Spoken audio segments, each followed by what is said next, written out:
Merci beaucoup. Bonjour à tous.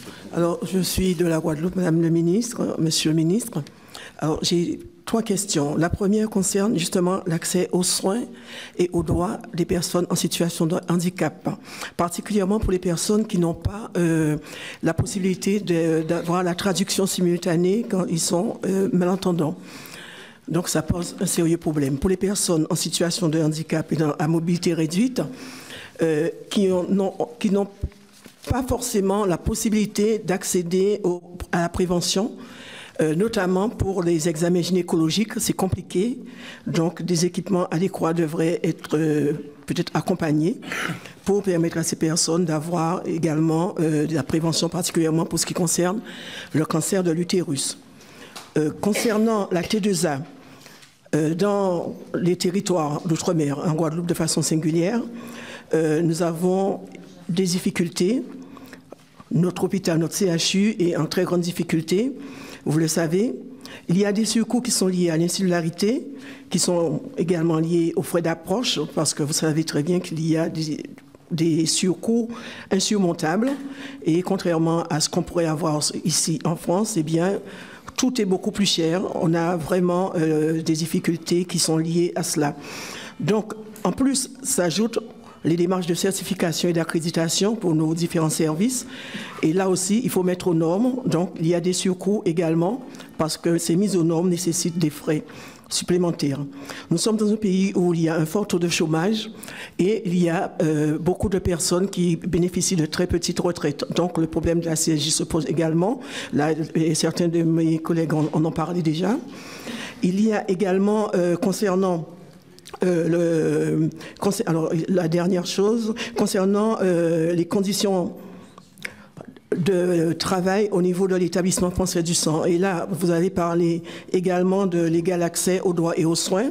Donc, l'EFS Guadeloupe, il y a un des syndicats qui a adressé un courrier à l'ensemble des parlementaires, à la conférence de santé de l'autonomie et au conseil de l'ordre des médecins. J'ai été destinataire de ce courrier. Le personnel UTS, UGTG de la Guadeloupe, ce syndicat dénonce un projet qui viserait à faire venir tout ce qui concerne la quantification des analyses en France. Alors que beaucoup de techniciens de laboratoire de l'EFS de Guadeloupe viennent de France, ils sont formés, mais avec les redéploiements qui ont eu lieu en France, beaucoup ont été obligés de venir prendre des postes en Guadeloupe. Maintenant qu'ils sont en Guadeloupe, eh bien, il y a une menace sur l'activité parce que les examens qui seront faits, les prélèvements qui seront faits seront traités ici, alors que l'EFS Guadeloupe répond à toutes les normes qui concernent l'activité, que ce soit au niveau des bâtiments, mais aussi la certification. Donc, ils sont vraiment très inquiets. Ils se demandent comment, vous qui êtes venus récemment en Guadeloupe, vous avez vu avec Saint-Martin les difficultés qu'il y a eu après les ouragans, le transfert sur le CHU de patients, mais aussi la nécessité d'avoir sur place un certain nombre de prestations. Et là, ils sont inquiets, ils nous ont envoyé. Alors, avec mes collègues parlementaires, nous devons évidemment travailler sur ce sujet, mais je profite de l'opportunité de vous avoir aujourd'hui pour vous demander comment vous envisagez ce genre de situation, parce que ce serait quand même scandaleux de faire prélever sur nos territoires du sang pour les donneurs, alors que nous sommes en mesure de réaliser l'intégralité des examens, de les faire venir ici pour les traiter et d'envoyer ensuite les résultats, peu importe par quel moyen, en Guadeloupe. Donc, alors que nous savons très bien que pour traiter certains cancers, nous avons besoin de plaquettes, et la durée de vie des plaquettes est limitée.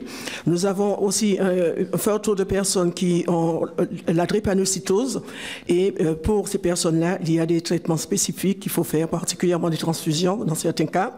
Donc, nous sommes très inquiets de ces mesures, même s'il faudrait aujourd'hui mutualiser les moyens et maîtriser les dépenses, mais je pense qu'il faut quand même réfléchir sur la situation, d'autant plus que s'il y a une véritable volonté de votre part aujourd'hui de mettre en place un égal accès aux soins, donc comment faire de ce qui fonctionnait très bien quelque chose qui ne va pas forcément fonctionner. Merci beaucoup.